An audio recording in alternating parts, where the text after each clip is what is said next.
I shall never forget that warm April evening in 1940, when the first hint reached me that Cousin Willie had reappeared full-blown in the life of our little southern town of Fredericksville, Georgia. Until the moment he telephoned and invited me to supper, I hadn't even known I had a Cousin Willie.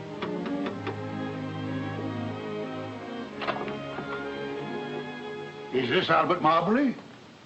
Yes, sir. Are you Cousin Willie? I am. Come in, my boy, come in. It's good to see kinfolks again. I used to know you when you were no taller than a duffel bag. Emma, here's your cousin Albert. Good evening, Albert. Hello, Cousin Emma. I didn't know you were going to be here. Oh, yes. Nothing would do Will but that I must keep house for him. You know, we were just talking about you. I declare Will's as full of curiosity as an old cat and tried to catch up on everybody and everything. Let's see, Cousin Will, you're, Our mother's second cousin, Albert. Of course, I remember. Mom talked about you. You sent us a bolo knife from the Philippines one Christmas. I did? Sit down, Albert. Supper will be ready any time now. Thanks. You back in Fredericksville for good now, Cousin Will? Well, I don't know. I've only been here a week. Hardly time enough to decide whether this is a garrison or a bivouac area. But you're retired, aren't you? Yes, Uncle Sam has turned the old horse out to graze. What may I offer you to drink, my boy? Well, if Cousin Emma doesn't mind. Oh, don't pay any attention to me. Orderly! I guess a little whiskey and branch water, anything else you say. Yes, sir? Well, 98. Good evening, Mr. Hal. I thought you were working down at the depot. Well, yes, I was till the colonel mobilized me up here. Orderly, bring us 2 rum Tampicos. Yes, sir. Going to get them. It's a nice place you have here. Comfortable quarters. But we were speaking of my retirement, Albert. I confess I've been looking forward to it merely as an assignment to a new post. A new command means a new point of view, new problems, new solutions. You must have a lot of old friends around here, Cousin Willie, enough at least for a good Saturday afternoon poker game. Yes, this post is not wholly without its social aspects. But first, Albert, tell me about Fredericksville. Well, there's nothing to tell. It's just like any one of 100 towns in Georgia. What's the population now? Oh, about 30,000. How many voted in the last election? 4,000 or 5,000, I'd say. You mean 25,000 took no part in the action? Well, you know how folks are around here. Politics and polite society just don't mix. They mixed when your grandfather was a boy. Perhaps Fredericksville is neglecting its history. Yes, sir. That road out in front was the very road over which the late General Sherman was expected to advance on Fredericksville in 1864. But General Sherman didn't come to Fredericksville, Will. True enough, Emma. Why didn't he? Didn't he think our town was as important as Atlanta? Lots of folks around here have never felt the same about Atlanta since he passed us by, had they, Cousin Emma? You aren't still expecting General Sherman, are you, Cousin Willie? Every populated center is always in danger, Albert. Call in your sentries and the enemy appears. A community's history is its family tree. Swell drink, Cousin Willie. Mess is ready, Miss Emma. All right. Just bring your drink along with you to the table, Albert. No use letting supper get cold just because Will's wound up like this. No, my boy, Fredericksville didn't spring up like a mushroom overnight out of the molded earth. It was wrested by steady hand and steady eye from the reluctant wilderness, wrested from a British king's tyranny, wrested from Sherman, wrested from the noxious mire of defeat and reparations. It is for us, the living, my boy, for you and me and every decent citizen in the community to see to it that Fredericksville does not forget that. Yes, sir. Try to keep it in mind.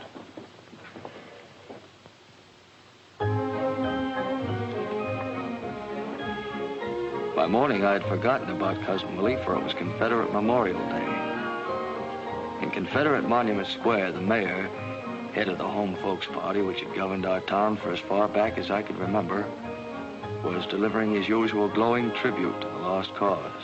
I yield to no man in everlasting pride in that gallant band of gray-clad heroes.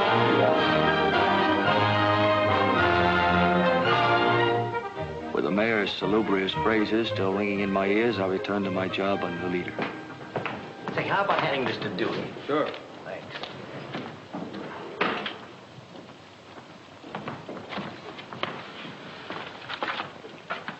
Say, Maybe this isn't going to be such a phony war after all. Give that an 8-column banner, Pete. Nazis sweep through Norway. You got a cigarette, Al? Thanks. What about his honor's tribute to the lost cause? Oh, yes. We mustn't let the war interfere with anything big like that. And to beat that, it's locked. It's tighter than Well, that's the trouble of the world today. No faith in human nature. Why do you reckon a dame would want to lock up a few measly cigarettes? Maybe we should have a chisel.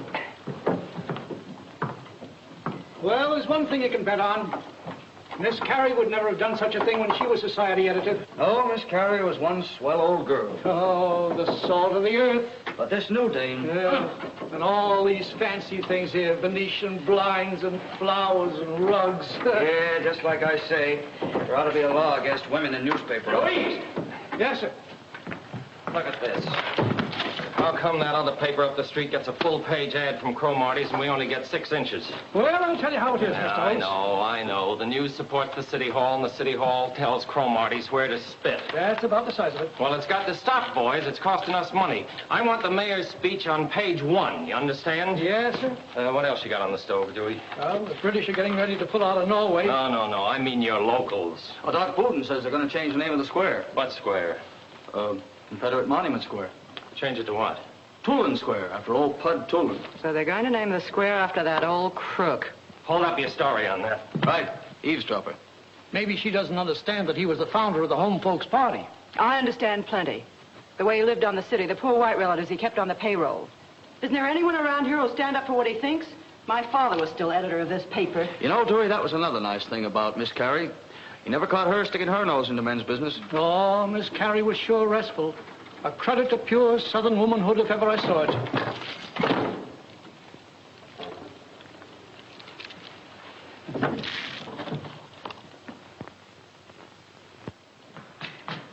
Dewey, I want a Sunday editorial on Pud Tulin. Pud Tulin? He's been dead for 20 years. Well, dig him up. Unless I miss my guess, here's our chance to get in solid with the folks down at City Hall. You know, hit the civic leader angle, talk about what he did for the city. 4 or 2. End it off on the note, the leader takes pride in joining its voice to the clamor for naming Monument Square after its benefactor and so forth. The time has come in the growth of the expansion of our city and so forth, however you feel it. Give it the works. But isn't that dynamite? Listen, I'm from Ohio. Maybe I don't feel the way you Southerners do about these things. I've got to think about the red and black ink on the books. My bosses sitting up in Chicago aren't worrying about what Stonewall Jackson did at Manassas. And let me see it before you set it up. I may want to add something. Be a mighty big surprise to old Pud, I'll bet. Beg pardon? Where will I find the managing editor? Right in there. Thank you.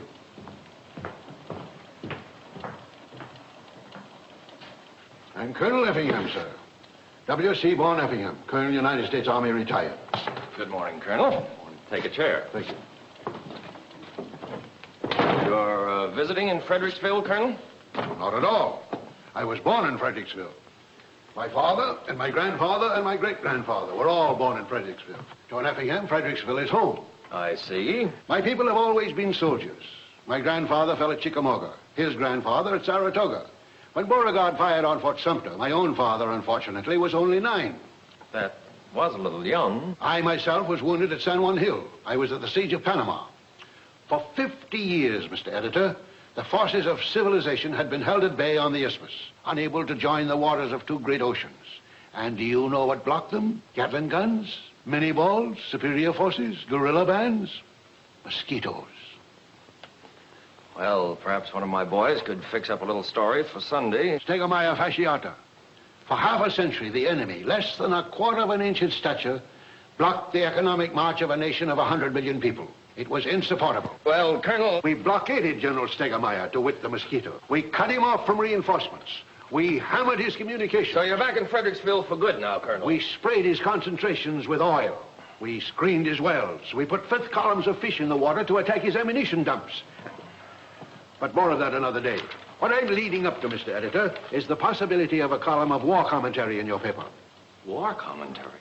War commentary? I've read both the leader and the news, and though I realize the news has the larger circulation, your former editor, Mr. Sam Dozier, was an old and honored friend of mine. Well, we couldn't offer you enough, Colonel. We're only a small paper. We haven't got much money to pay. Blood, sir, I don't want pay. I'm offering my services free. Well, I'd like to think it over. How can I get in touch with you? My telephone is 514, sir. Good day, sir. Good day, Colonel. For the love of... Who is that guy? I'm proud to say I never saw him before in my life. Sometimes I wonder what I ever did to deserve things like this. What's the harm in trying it? Are you crazy? Oh, I know it wouldn't be as good as taking on another comic, but you're always looking for something to fill up that page, and he's a local guy. Column 2 or 3 times a week on the editorial page, Mike. But mosquitoes, his grandfather. I know, but this is a funny town, Earl.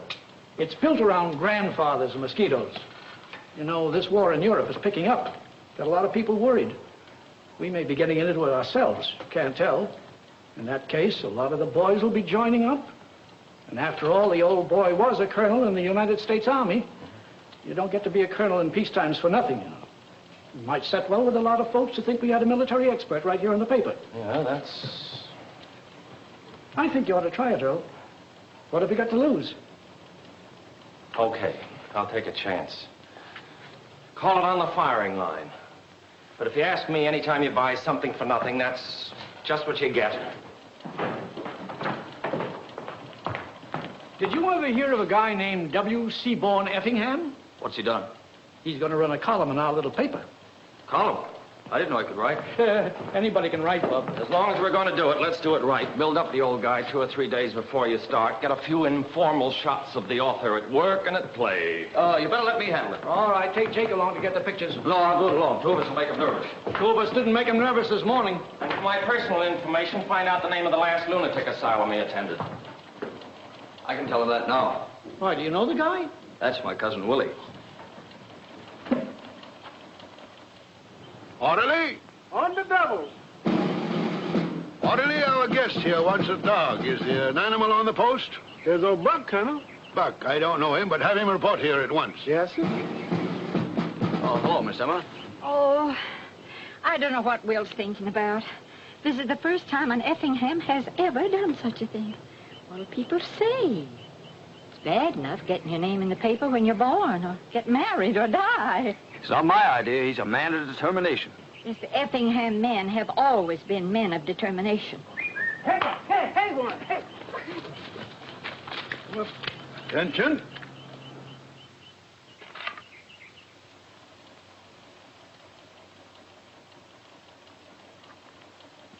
It's got reader confidence written all over it. What's his name? W. Seaborn Effingham. Colonel, United States Army, retired. The dog. Buck. His name's Rover. Our subscribers seemed to open their arms to the pair. First thing we knew, our leading citizens were giving parties for them in the most stylish houses in town. Good evening, Miss Elma. Good evening, Miss Elma. Well, Will. How's the old publicity hound? Good to see you, Clyde. Ellie, how are you? Man, they've certainly been giving you plenty of write-ups. Everybody in town must know Colonel Effingham and his faithful old dog Rover by now. How does it feel to be in the limelight, Will? Well, I'm used to being shot at. Anyhow, Will, we want you to know we're right behind you. Thanks, Clyde. Sorry I can't offer you anything but punch, but if you boys will step out into the kitchen... I've already sweetened it just a mite, Mr. Clyde. Here's to you, Will. And to our good old Billy Goat days together. And to Will's new column. Oh, yes, column. Here's your good health. I can't get over it. Old Will here, a colonel in the Army, been everywhere, seen everything, and we've just sat home and kind of mildewed. On the contrary, you gentlemen have made substantial successes in your chosen fields of endeavor.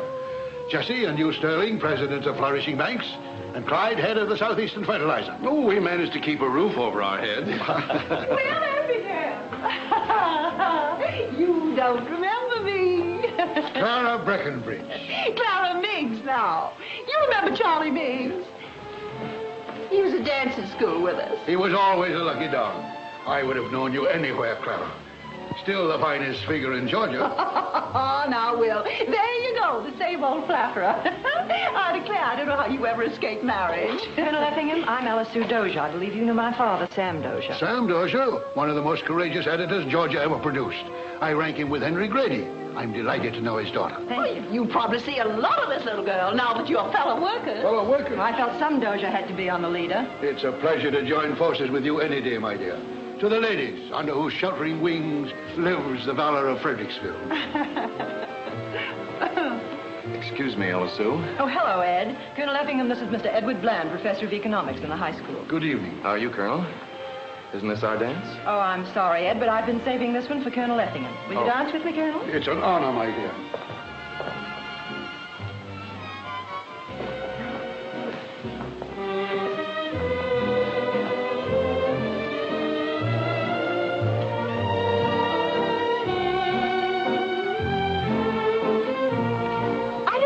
Sacrilegious. But you know who Will reminds me of, if he had a beard? General Lee.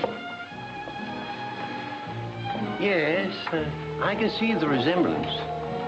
But I'm afraid General Lee wouldn't lend his name to a column in the public print.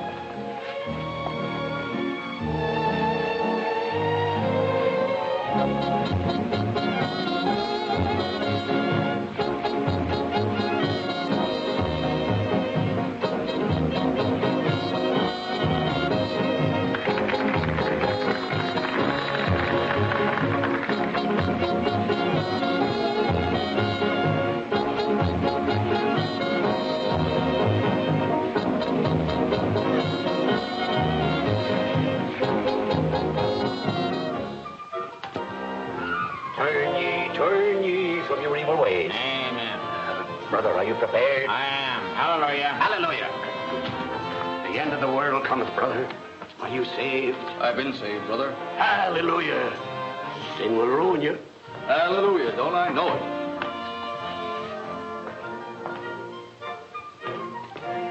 Good morning, Albert. How are you, my boy? Fine, Cousin Willie.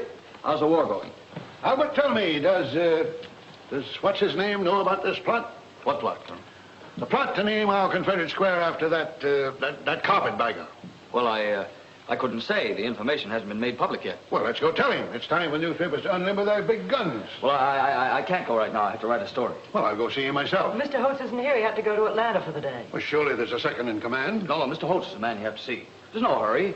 Next time you're in town, why don't you stop by and have a chat with him? Yes, I'm sure he'll be glad to do everything he can. It isn't a question of doing everything he can. A newspaper's run for the good of the community, isn't it? Well... Isn't it? Exactly. Well, on, my boy. Good day, Alice-Sue. Then Cousin Willie struck. It was exactly as if he'd hurled a custard pie at the established government. The response to the town was quick and emphatic. What do you make of it? Doc, after all we've done for Earl Holtz, it's like finding a rattlesnake in your bureau drawer. Hello? Is this the leader? Is it true that they're going to rename Monument Square? Well, as far as I can determine, Mrs. Meigs, it's an unfounded rumor. Thank you very much. Yes, we'll do everything we can. Steady desk. No, the colonel doesn't happen to be in at the moment. No. Mr. Holtz is the editor. Yes, he's the man you want to see. What's going on? Oh, I never read his tripe. I just hung it on the hook. I thought the old guy was going to write a war column. Holtz said to give him his head. Here, he's your cousin. Who is Bud Poulin? Never got through the 6th grade.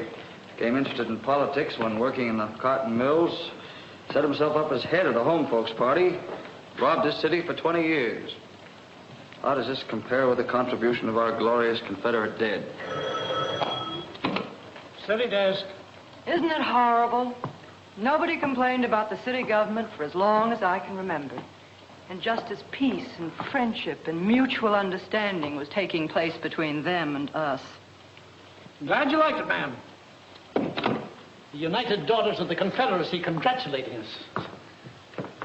Say, is this cousin of yours just a nut, or is he just a nut? Well, he doesn't understand. Trouble is, he's been in the Army for so long, he just doesn't understand the rest of the world. Give him a chance, he'll catch on. What are you and I going to use for money while he's catching on?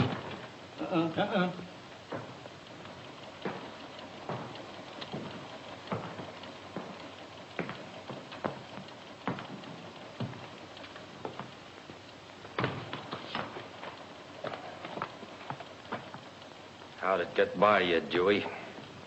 Where? City desk. It's for you, Mr. Holtz. Hello. Mr. Holtz, this is Mrs. Clyde Manager. I just want to tell you how terribly pleased I am, how terribly pleased all my friends are with the position Colonel Effingham has taken on your paper in regard to the renaming of Confederate Monument Square. Thank you. Goodbye.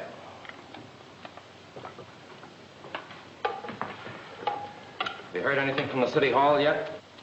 I wouldn't see it unless on the sport page. Seems to me, Mr. Holtz, that if this thing was signed by a special writer, it wouldn't necessarily represent the policy of the paper.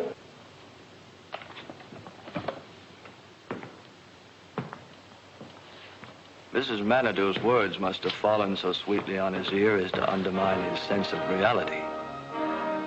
At any rate, his reaction was simply to write a new editorial to fit the circumstances, offered in the spirit of righting a wrong.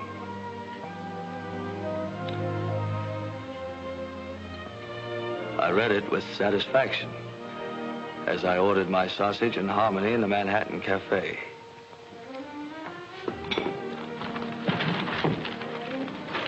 Then I turned the page to Cousin Willie's column.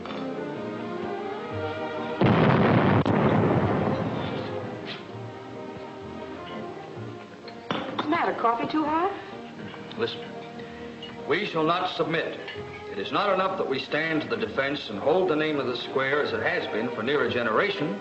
Let us improve the square. Oh. Picture, if you will, in a circle about that shaft of Georgia marble, 13 live oak trees. Oh. Ain't you feeling good, Al? Have you read what he's been up to now? Oh, I think that'll be nice. Nice shade. It's nice to see the leaves blowing in the summertime. Look, every year or two, somebody brings up the question of the trees. Well, where'd we be without trees? You want this place to look like a country town? Well, anyhow, I'm not going to do it. No use bringing the whole thing up again and trying to embarrass everybody. Well, gee, I never heard of a tree embarrassing anybody. What's the matter, Al? Are the begging burned? Now, did you ever read this little piece called On the Firing Line? Yeah, sure, but we always read it. Sort of a nicer fella, huh? And look at the dog. My wife, she carried it from with a favor. What are you going to do about all those trees? Little something spent for beauty is a goodbye. Before I read what he says, I never know we had such interesting things in this town. You live in a place and you never know what happens way back. It makes you feel like somebody. You know, the old guy got something there.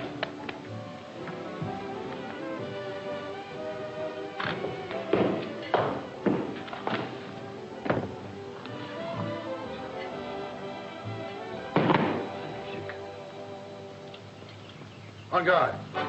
Straighten your body, man. Straighten your body. Bend your knee. Mr. Consul, won't you rather have a rum tampico? Position. 1, 2, thrust.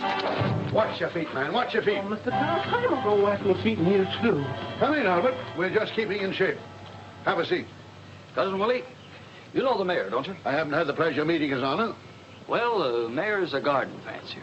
He loves trees and flowers. Seems to me it'd be nice if you'd consult him about planting those trees. Naturally, he'd like to be in on any civic improvement of this type. You know, take a little of the credit. I don't care anything about the credit. I want the trees. On guard. Touche. They might welcome the chance of the trees just to show their heart's in the right place. I don't know, Albert, whether their heart's in the right place or not. Stand up to it, man. Mr. Consul, are you sure you don't want no rum tampico? On guard. They're nice fellas. They're only trying to do what's right. Mustn't forget, Cousin Willie, that they haven't had the advantage of an education and travel and that sort of thing like some of the rest of us have had. You'll be surprised where some of those boys come from. Wouldn't surprise me at all, Albert. But I don't see why our biggest and most important project, the administration of government, should be handed over lock, stock, and barrel to a bunch of incompetents. On guard. But Cousin Willie, I don't think you're quite giving the boys their due. Due? When we turned on the malarial mosquitoes in the canal zone, do you think the mosquitoes were not getting their due? On guard. Somebody has to run the government. The citizens won't do it. If it weren't for the Home Folks Party, there wouldn't be any government at all. Is it your impression, Albert, that these people are acting as trustees until such time as the citizens come of age and can take over the government themselves? Well, anyhow, I think you ought to have a chat with the mayor sometime. All right, I will. Orderly, bring the car, please. Can I drop you by your office, my boy? Well, you're not going to see the mayor right now, eh? As soon as I can change my clothes. Well, there's no hurry, Cousin Willie. Any old time will do. Son, when you get to be 65, it's a good time to hurry.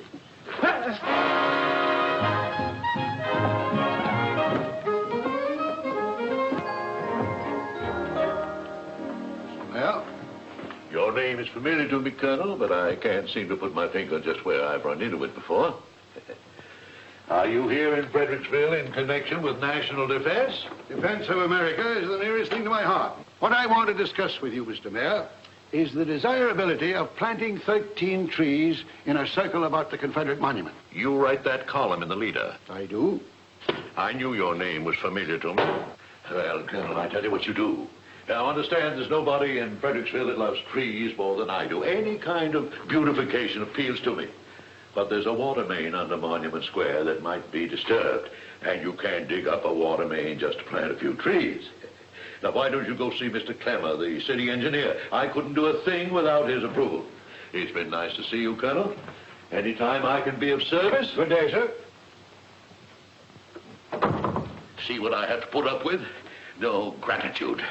Sometimes I wonder why I ever let him put me up for bear in the first place. I don't blame you, Cousin Ed. And don't you Cousin Ed me around here. I've enough to contend with without relatives. Look, Ed, you're making a mountain out of a molehill. The way to handle these nuts is to agree with them. Let him plant his trees.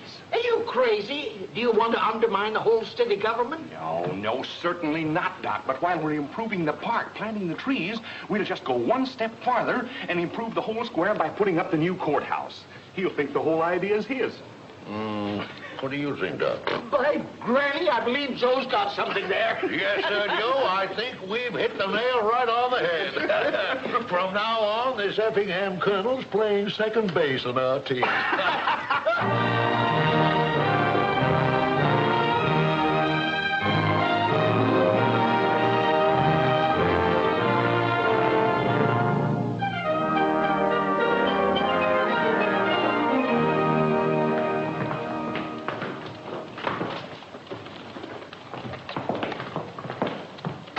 So you're going to tear down the courthouse? I have nothing to do with it. You could stop it. How? You could if you wanted to. Look, the old fire trap's about ready to fall apart anyhow. Well, how'd it wear out so quickly? It's been worn out for years. I just discovered it. Well, why didn't you keep it repaired? Look, why do you suppose I'd have anything to do with this? I just tell the facts. Oh, you tell some of them. Isn't it a fact that they've already signed a contract with Bill Silk, the mayor's brother-in-law, to build a new one? I don't know anything about that. Well, you ought to know. That's your job, isn't it? Say, what's the matter with you today, anyhow? I've got a slight case of moral indigestion. You don't understand. The old building's just tumbling down. The floor's unsafe, the stone's disintegrated, the roof's no good. Ah, you sound like somebody in Berlin describing democracy. Do you think every building that's 150 years old is tumbling down? Sure, and if it isn't, it ought to be.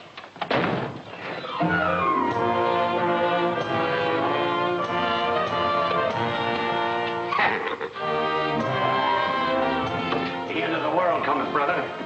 Are you prepared? I will be as soon as our artillery comes into position. Gentlemen. You'll have to excuse me, Colonel. London's just been blitzed. Just a moment, if you please. May I presume to ask, what is the attitude of this newspaper regarding the destruction of that fine old landmark, our courthouse? Oh, later, Colonel, later. Dewey, get this set up.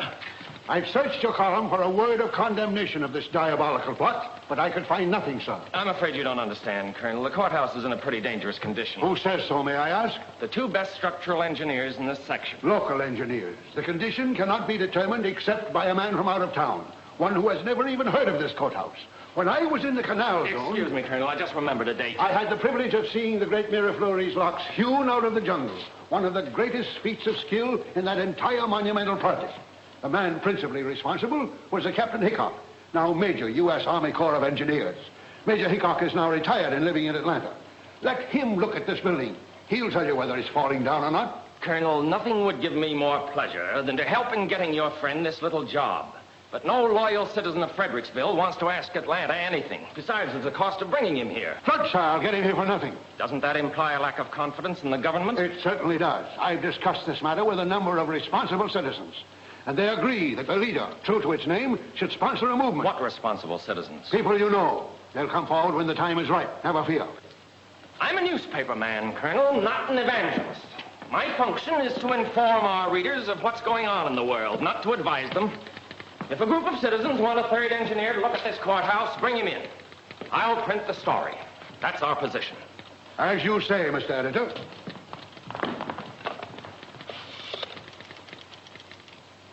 Long distance, please.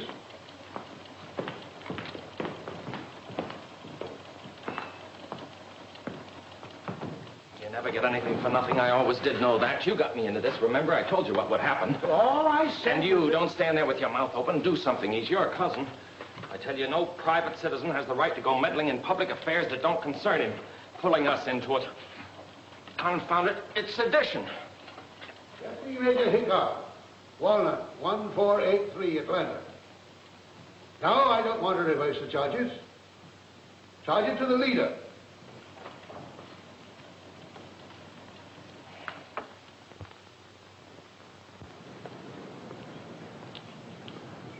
Naturally, we didn't carry any build-up on Major Hickok's coming to Fredericksville.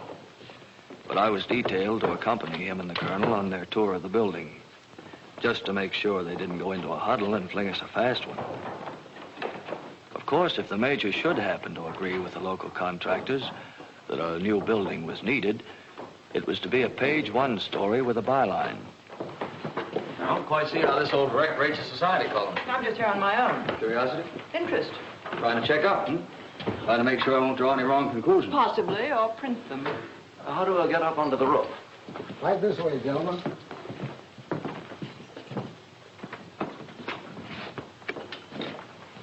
But mind yourselves. You can wait over there. Can I? Won't find anyone socially prominent up there.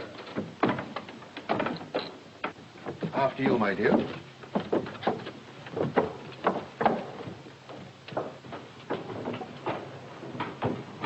Fire up here? Way back, just after the war. War between the states? No, sir. That other war. Surface charm. I'd like to see the rope.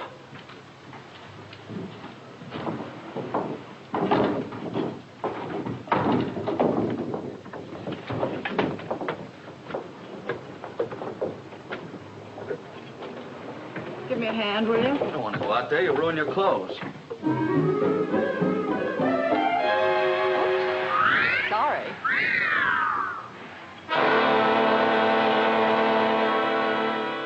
What's the matter with that Effingham colonel, anyhow? Bringing in that old has-been engineer from Atlanta. Is he a rat or something? Wait, let's get down to grassroots. What does this guy own? 5 acres in the country and a $500 Ford. But what sort of business is he in? Maybe we ought to inspect his plumbing. He's retired. What does he live on, then? Yeah, he gets a pension from the United States government. He's still got a water bill, hasn't he? Reformers are mighty touchy about water bills. Gentlemen, the question before us is the new courthouse. Exactly. And if we don't watch out, he's going to get people to thinking we're trying to railroad this thing through. The people don't care. I don't know, Doc. You can never tell about that. Well, my idea is to get the jump on him. Call a public meeting. Discuss the whole thing right out in the open. Show him we're not trying to hide anything. But, Ed, you're my brother-in-law, and the contract for the courthouse has already been signed. Don't you worry, Bill. You'll build it. We only want to do what's right and proper. Besides, how many people came to the last public meeting? Yeah, must have been 15, counting you and me. It's a good idea, Chief. Let the public get it off his chest. The public hasn't got anything on its chest but a shirt. Right, Doc. Suppose you call Holtz around the leader. Let him have the story. We set the meeting for a week from tonight in the courthouse in the Superior Courtroom. Think that'll be big enough, Your Honor? Well, it's not up to us to get a crowd.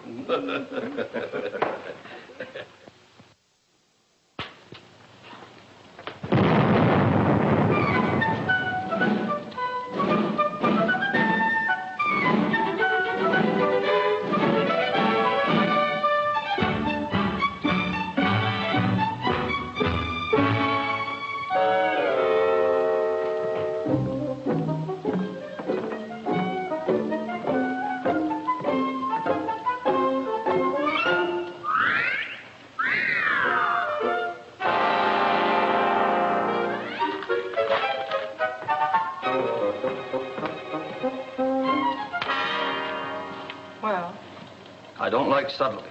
Maybe you like petitions. Petitions? Would you like to sign one? I would not. What sort of petition?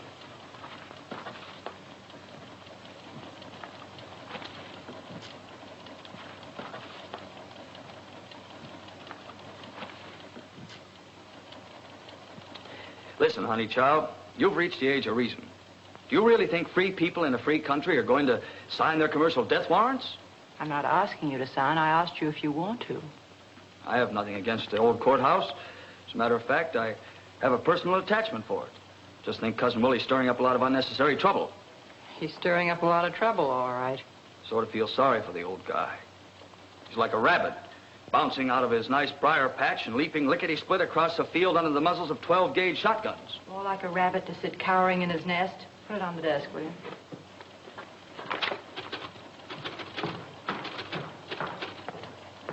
Well, the National Guard's just got in some new 30 caliber machine guns. Go on over and have a talk with Captain Rampy, will you? See if you can get a little story for Sunday.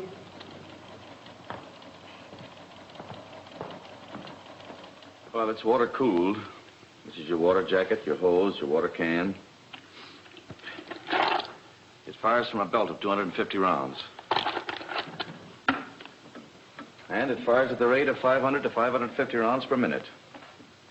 Not steadily, of course, but in short bursts. Then a funny thing happened. The captain talked and talked, but I didn't hear a word he said. From right to left, the transverse I just kept looking at that uniform and wondering how Ella Sue would like me in it. Well, here, this field manual will tell you all about it.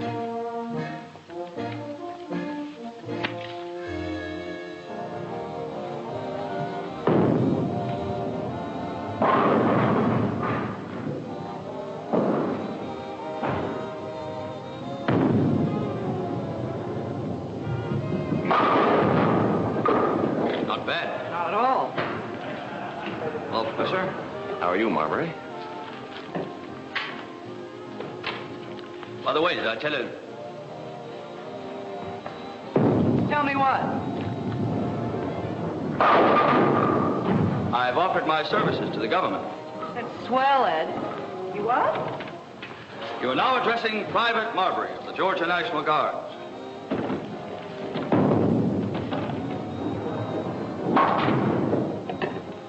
I don't understand. Nothing to understand. Democracy is threatened.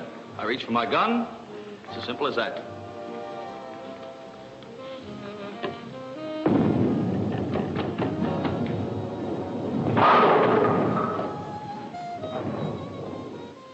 Funny that all of a sudden you should be so much more concerned about democracy in Europe than democracy in Fredericksville.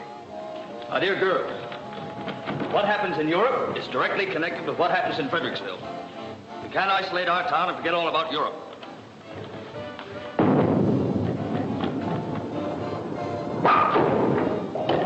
Neither can you isolate Europe, which is 3,000 miles away, and forget about Fredericksville right here under your nose. Okay. Okay, I'll sign your petition. Sorry, we've done very well without you. Oh! Hope it isn't your trigger finger.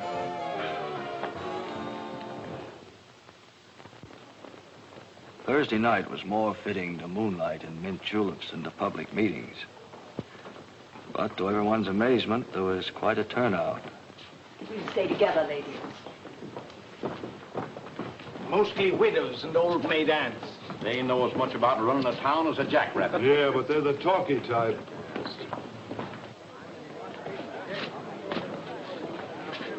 Well, there seems to be a scarcity of bank presidents and captains of industry. Where's Mr. Clyde Menadue? Probably in a dugout. He usually is when there's any shooting. Mrs. Meg, ladies. Hello, boy. Mr. Mayor. The sooner we get started, the better chance we have of getting out of this place before it collapses. Just a minute, Mr. Mayor. If you please, sir. These ladies have not found seats. Oh, ladies, I think you'll find comfortable seats over by the window. I know you're all anxious to get through with this so you can go on about your own affairs. To the contrary, Mr. Mayor. This matter requires considerable discussion. There he goes.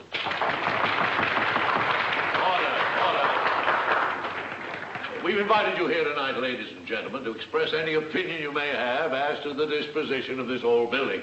Now, I'm going to ask the clerk to put into evidence as Exhibit A the reports of 2 independent contractors who have examined the building. All so sweet and legal. Nice-looking couple. Lovely. From that report, ladies and gentlemen, you'll be able to see that it is not a question of what we would like to do with this grand old building. It's a question of what we can do. Mr. Mayor, before presenting a petition to repair this building, I'd like to have your permission to read a report on the state of this edifice. A report by Major Anthony T. Hickok, United States Army Corps of Engineers, retired.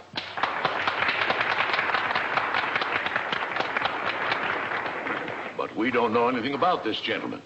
You've heard of the Miraflores locks, I presume, sir? Why, no, sir. I don't think I've ever heard of that particular brand. Have you heard of the Panama Canal? Why, yes, I've heard that. Major Hickok was the engineer in charge of that monumental achievement in the Panama Canal. He's examined this building from top to bottom and has filed his report. Has this man a license? Yes, has this man a license? A license? He has a Congressional Medal of Honor. Mr. Mayor, I move that the chair accept the Major's report in evidence. Certainly. I was just about to make the same suggestion. Proceed, sir. That the structure should have been allowed to deteriorate to such an extent as now is a matter of apparent negligence, concerning which it is not my duty to report. But the building is by no means beyond repair. To destroy such a dignified and harmoniously proportioned structure is something which the pride of this community should go to great lengths to prevent. The council will be glad to take this report under its due consideration. Mr. Mayor, I make a motion that the chair call for a rising vote of those in favor of preserving this building. Second of the motion. Just a minute, if you please, Mr. Mayor. Mr. City Attorney.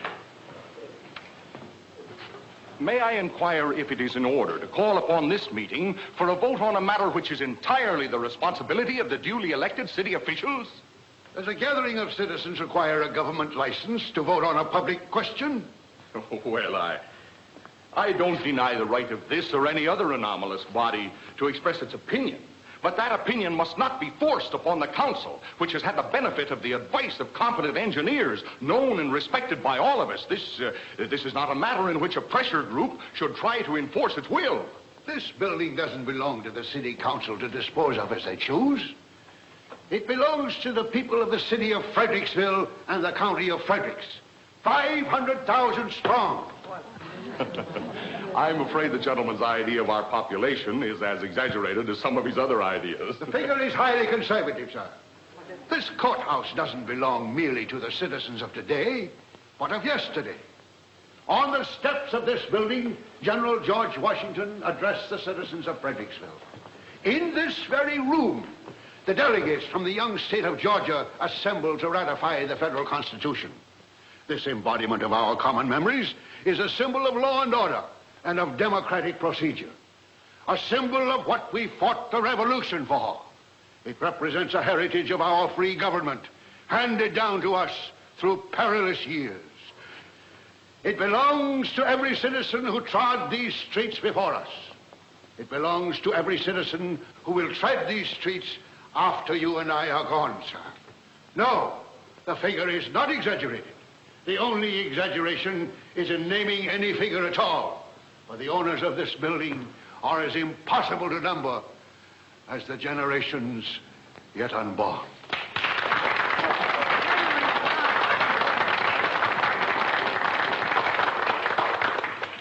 The old boy's quite an orator. But the contract's been signed. The council is, of course, interested in the opinions of the citizens. Whatever is done with this old building is going to cost money. The taxpayers' money. And it is our duty to see that that money is well spent. Now, in order to either rebuild or repair, we will need WPA help. If a grant can be secured from the WPA, it will take care of 1/3 of the cost. But the WPA is not interested in repairing old buildings. However, there is every reason to believe that a grant of 1/3 can be obtained toward building a new courthouse. May I ask, what would be the approximate cost of these two projects? Approximately $375,000 for a new courthouse.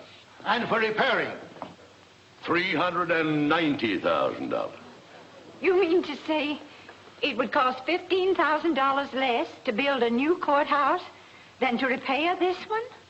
$15,000 on the face of it, ma'am. But when you add to that saving the $120,000 that the WPA will probably grant, you have a total saving to the taxpayers of something like $150,000. Preposterous. What kind of repairs would cost $390,000? It's all contained here, sir, on the report of the architect, which unfortunately is too long to read. This building should be preserved, no matter what the cost.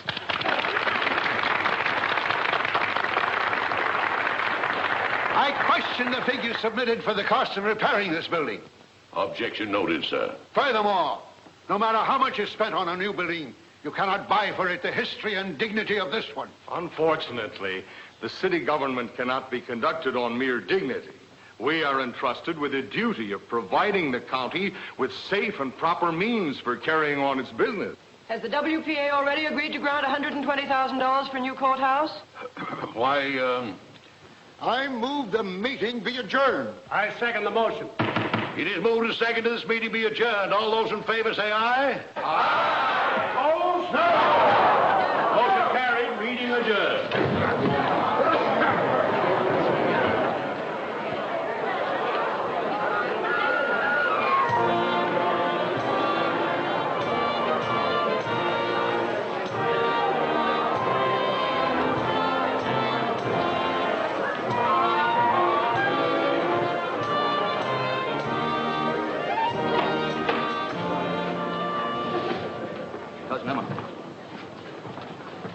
This means he's going to lay off. He ought to know by now he can't do anything with these people. They have too much power. Why don't you steer him to raising roses or camellias or anything? Cousin Willie, have you a statement for the paper? You may say I have nothing but praise for the magnificent behavior of the troops. Well, at least I'm glad it's all over. There's been no order to sound retreat, madam. I'm scarcely mobilized.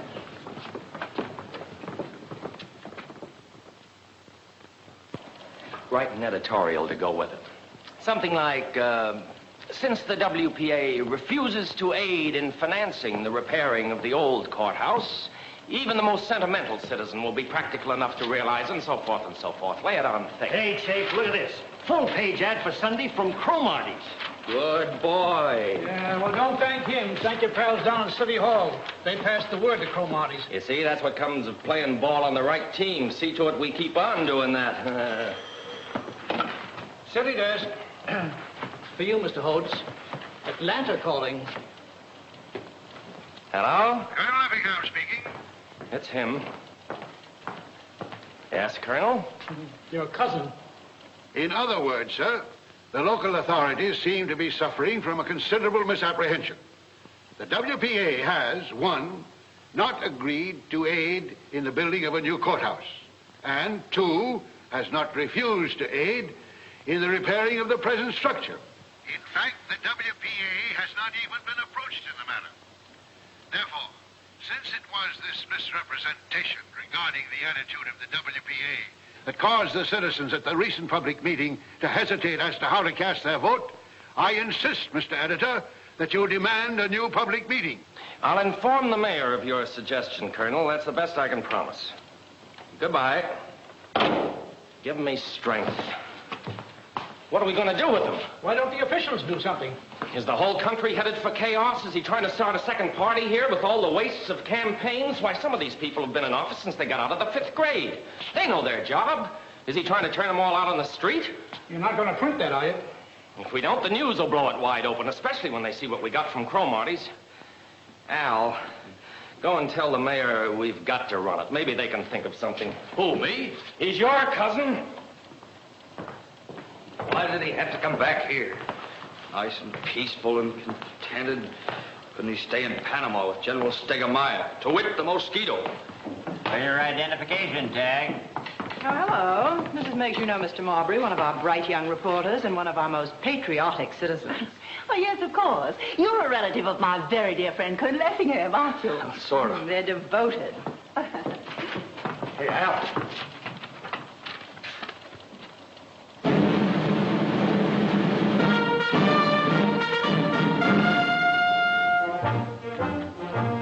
Congratulations. Thanks.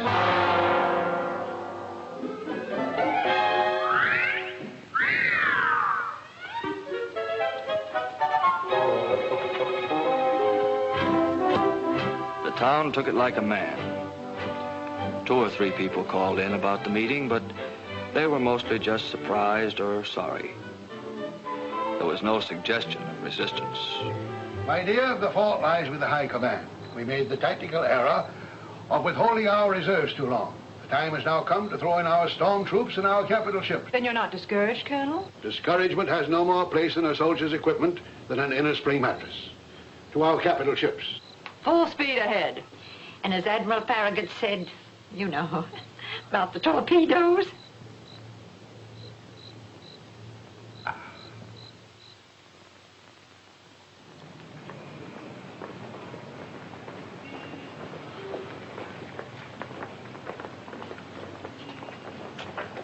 Top on the list of the colonel's reserves was his friend Sterling Tignor. Well, what do you want me to do, Will? I want you to help us save this fine old courthouse. It belongs to the people, and the people want it saved. Will, let me tell you something. I've been watching all this to do about the courthouse. It reminds me of somebody trying to open up a can of sardines with a pocket knife. You're going about this the wrong way. If you want to save that courthouse, you can do it.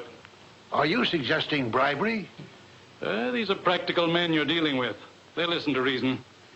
I'd be willing to make a personal contribution of any reasonable amount myself. What you suggest is unthinkable and indecent.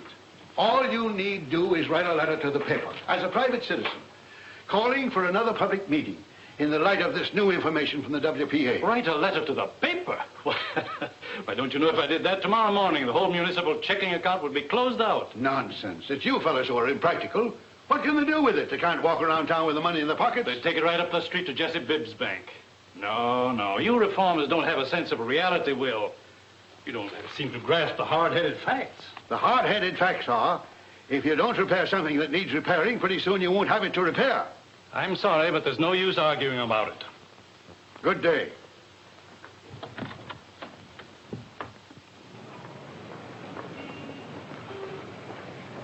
I'm sorry, Will, but you're making a mistake, a great mistake, to antagonize these people. Antagonize?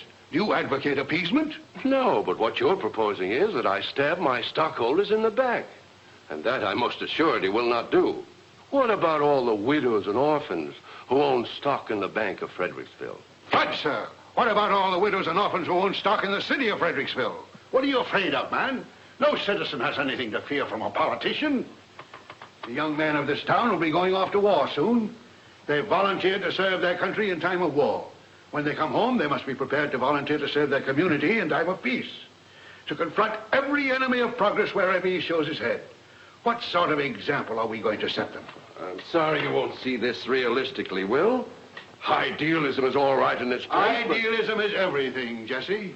Without it, you go stumbling along in the dark day after day. It's your match in the dark tower. Oh, romantic, then, whatever you want to call it. There's nothing more romantic in any of us than to think we are not romantic.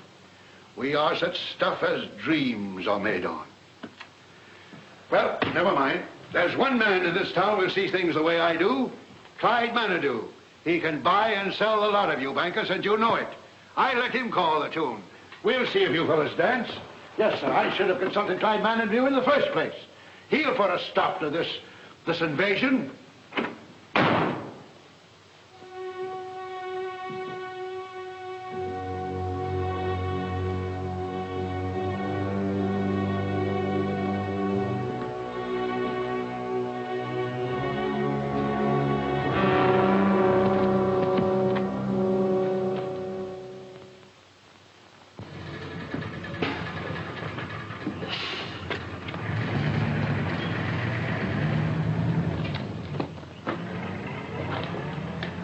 How is he? Mighty poorly, Mr. Al. Where's Miss Emma? She's inside.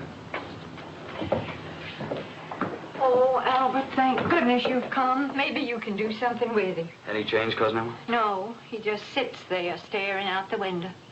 Ever since his best friend, that Clyde Manidew, turned him down, the whole fight seems to have gone out of him. He just can't understand it. Clyde Manidew, of all people. Been able to make him take his medicine? Yes, that's what worries me. He takes it without hardly any fussing at all. And you know how cranky he used to be about medicine. It's not like Will to give in so easy. Could I see him? Yes, go right on up. Maybe you can do something with him. Oh, stop playing that thing about he can't hear himself think around here. I ain't playing none, Miss Emma. I ain't touched it since the colonel... Well, then play it. Stop acting like there was a funeral in the house.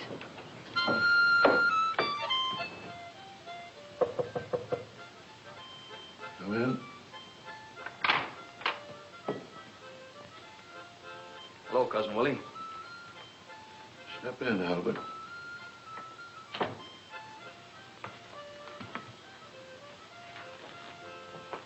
I just thought I'd stop by for a minute before we leave. Leave? Yes, sir.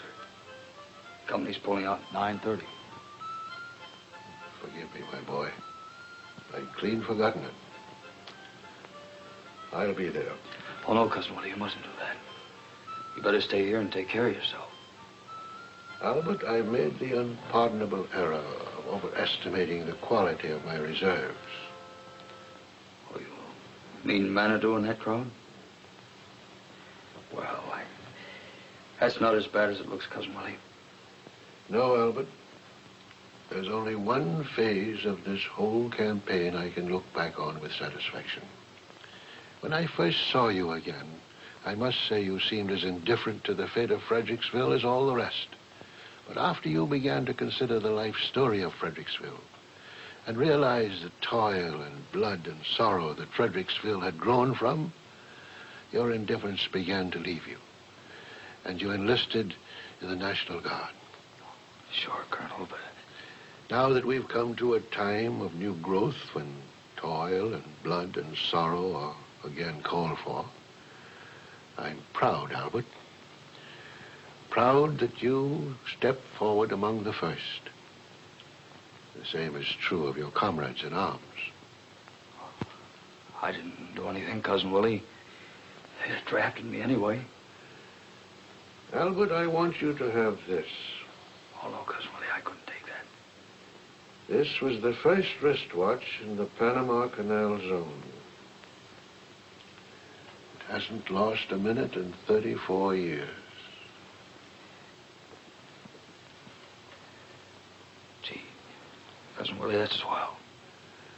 I should like to think of it carrying you into action. In action, my boy, timing is very important. Thank you, sir. Well, I guess I better be shoving off. Goodbye, sir. Goodbye, my boy. God bless you.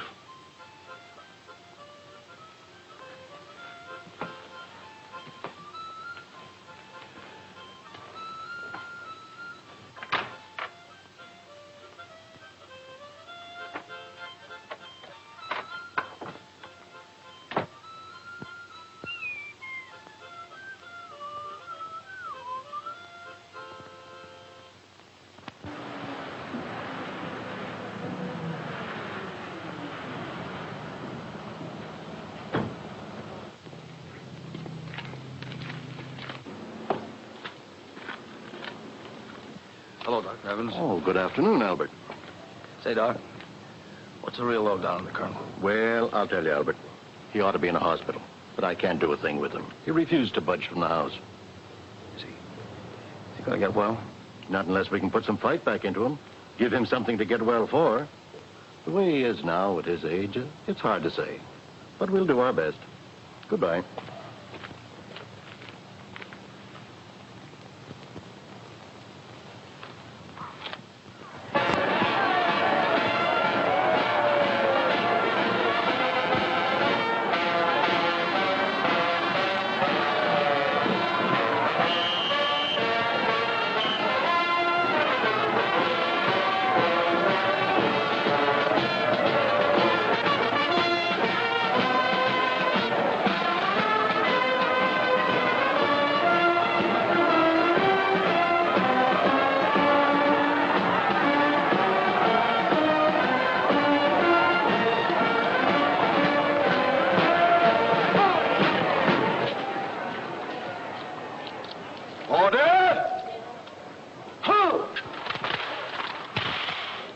Eythe! Please! First Sergeant.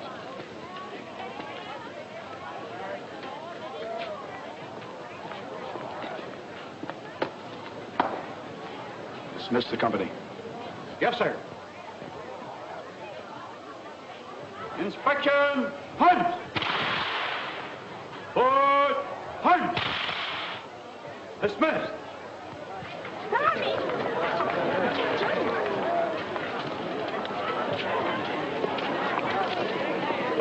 Hello? So you've come to cover the story, have you? Well, you don't think I came to see you, do you? Ella Sue. You want something to eat, soldier?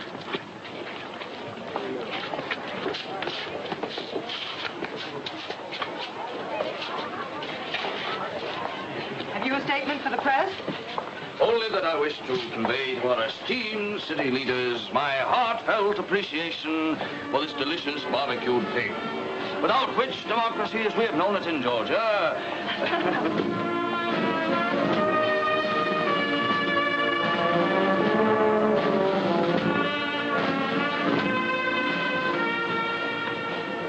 You know, I think you ought to hang a service star on the door of the society department.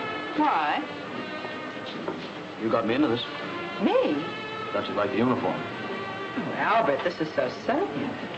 Remember that day at the courthouse, up in the catwalk, when the wind blew your skirts up? Well, Albert, how sweet of you to notice. I guess that was a turning point in my life. Oh, I'd seen your legs before, but they never impressed me as being anything unusual. Just run of the mill. Suddenly, I realized there was something about them that didn't seem to fit in with that fresh little dame in the office who hid her cigarettes. I mean, there was something sort of special and personal. I didn't even suspect you knew I had legs. Just began to bother me, that's all. You mean there's something profane in your feelings towards me? Definitely. Oh, Albert, you are nice. After that, I never felt the same towards you, towards anything for that matter. That I thought maybe you'd like the uniform. Why didn't you tell me? I reckon I couldn't figure out how to say it without getting serious. Seriousness won't hurt you. Oh, listen, honey child, I'm a Southerner. Seriousness is one thing I'm scared to death of.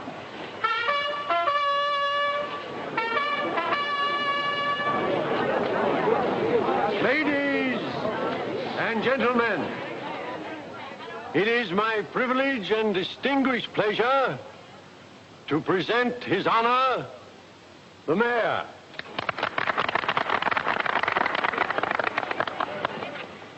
This is a red-letter day in the glorious history of Fredericksville, when the sons of Georgia once more answer the call of duty.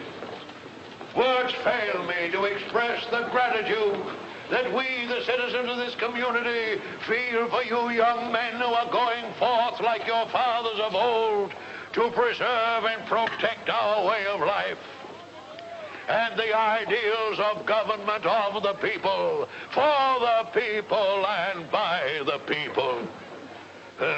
Some of you may even be called upon to make the supreme sacrifice in defense of our ideals and our homes. But boys, I want you to remember this.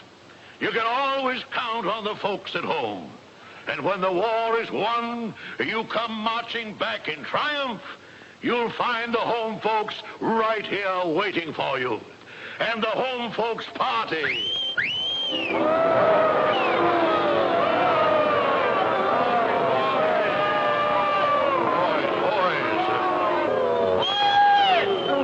Quiet! I want to make a speech.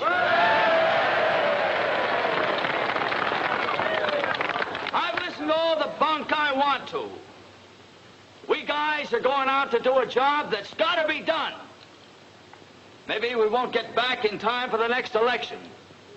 But when we do get back, we want to make sure that we're going to have something to say about what's going on around here. Too many of us have sat back like scared rabbits. We're scared to talk, scared to vote, scared to even look at things the way they are. But maybe by the time we get this job done, we won't scare so easy. Boys, boys. Quiet. I want to make a speech. I've listened to all the bunk I want to. We guys are going out to do a job that's got to be done. Maybe we won't get back in time for the next election. But when we do get back, we want to make sure that we're going to have something to say about what's going on around here. Too many of us have sat back like scared rabbits. We're scared to talk, scared to vote, scared to even look at things the way they are. But maybe by the time we get this job done, we won't scare so easy. more people heard Colonel Effingham than you thought. When an honest man speaks out, you'd be surprised how many people hear him. Maybe they're tired of political tricks and grabs and runarounds and shenanigans. Maybe they want that town run and not run down. And about this courthouse, leave it right where it is.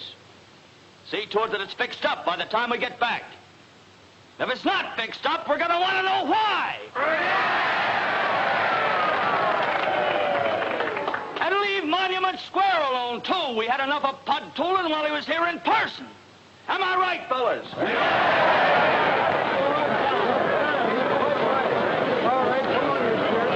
All right, what's your answer, Mr. Mayor? We want it straight.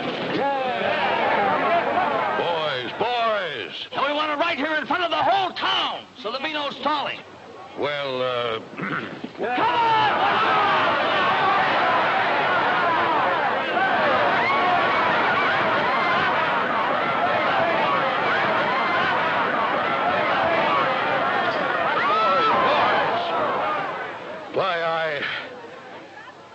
we promise. You know we wouldn't do anything to harm that grand old building. That's all we wanted to know. So long, everybody. Forward. Goodbye, Elson.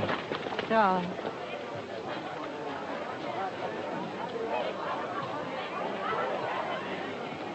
Left. Freeze.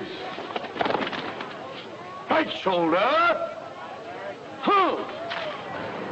Forward. Up.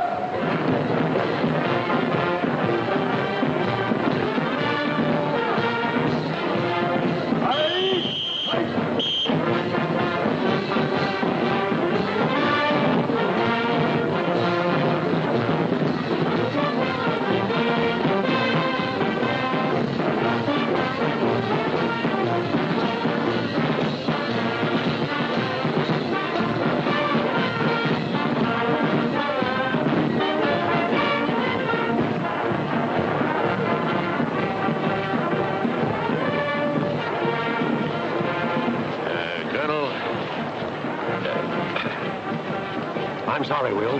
I was wrong. From now on, you can count on me. And the others, too. Yes, Will. Good luck, Will. Colonel, you want to hurry and get back on the job? We need you. Colonel? Great column, Dewey. I always said so. Oh, that's right, Earl. You did. Always.